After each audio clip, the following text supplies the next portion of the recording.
Hey there, what's up? In this video, I'll give you a quick guide on how you can use your OpenArt AI.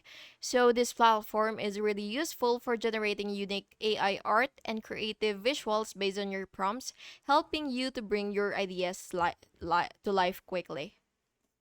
So, if you would want to make a story or you want to make a music video, character vlog, explainer video, ASMR video, you could just, do it anytime. You will just have to click create and then you will be able to create your AI video.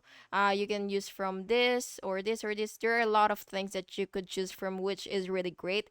And if you're into explaining videos and all that stuff, then you could just click create as well.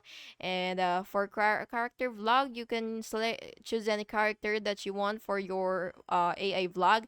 And for ASMR video, if you're into ASMR stuffs, then you could just have OpenArt AI do it for you. And you could also build storyboard here, and it will be easier for you to do it here.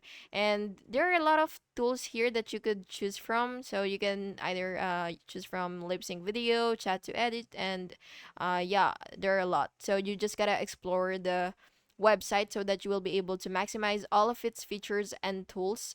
And the great thing here is you could also create a video out of a text, so you could just enter your prompt here. And yeah, there are a lot of outputs here, and you could, yeah, you just gotta explore it actually, because it's really overwhelming in a good way, because there are a lot of features that you could use. And yeah, that's basically how you can use your open AR AI art. So you just gotta make sure to explore it fully so that you will be able to maximize all of its features. And yeah, that's basically how you can use it. And I hope you found this video helpful. And if you did, please make sure to like and subscribe for more videos like this. Thank you and have an amazing day.